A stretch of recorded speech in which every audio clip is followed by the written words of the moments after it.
Patriots, rebels, outlaws, and pirates, your voice is being silenced. Oh, for the moment, we can still rant and rave on social media if we can slip past Mark and Jack's censors. But the media has been censoring us for years. The stories they quash are just as important as the stories they tell. Recent history has made that all too clear. But even if we dig and find the truth about anything, then what? Sure, we can throw it out on Facebook or Twitter and see if they'll allow it, but so what? We may as well be crying to the desert for all anyone cares, particularly those who actually have the power to do anything about it. The First Amendment is all about political speech and protecting our right to get the attention of our government. It guarantees the right to petition for redress of grievances. This right means we have the ability to sue the government for relief from injustice, unconstitutional acts, and from the tyrannical actions of individuals within that government at all levels. That right's gone. It has been for a long time. Two things have destroyed this right. One, the government and the individuals within it have given themselves sovereign immunity, which means they cannot be held liable for the injuries that they cause.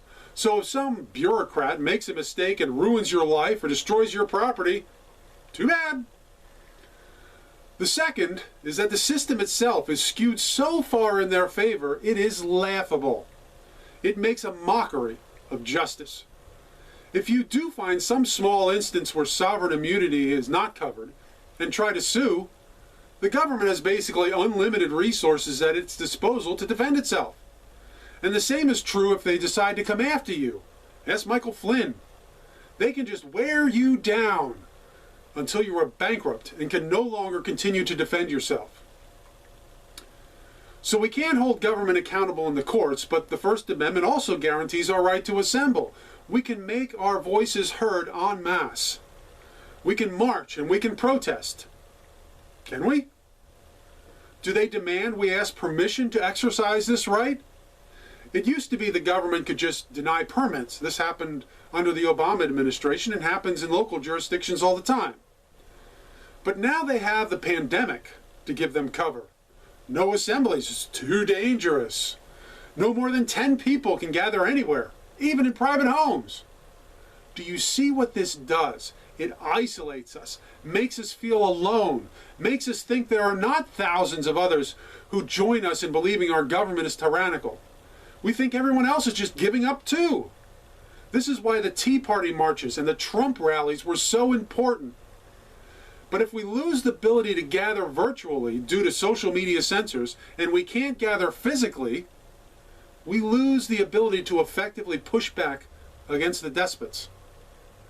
But that's the point, isn't it? Your last opportunity to effect change, to protect yourself from tyranny, is to select your representatives in the government. It's your vote. And now that has been taken away.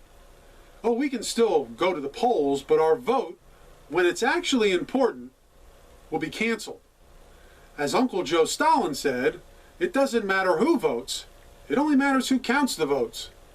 And it's unfortunate that we have treated voter fraud in the past with such indifference. We made jokes about it. Oh, the dead in Chicago have been voting for years. Don't you get it? Every dead person that votes, every non-citizen that votes, every fraudulent ballot that is cast nullifies the voice of a law-abiding citizen. Your voice, my voice. In this presidential election, the residents of cemeteries in Pennsylvania and Nevada are canceling the votes of people in Texas and in Florida. The Democratic hack that prints ballots in its staples in Detroit and Milwaukee is voiding the votes of people in Utah and South Carolina. Do you get it? The people perpetuating this fraud are silencing your voice.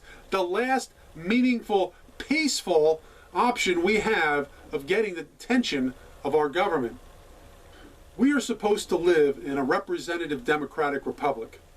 But if the rule of law does not apply to our rulers, if they can deny us the right to assemble and protest, if our vote is nullified and our rulers are forced upon us by fraud, then we have a government that is neither representative democratic nor Republican. We have a tyranny. If we allow this, if we give our grudging consent through our inaction, if we submit to this corruption, then we have no one but ourselves to blame for our chains. Don't consent. Don't comply. Don't just give up or give in. Don't be silent. While we still have breath, there remains the hope that we can restore our liberty and see the ideals of this nation realized.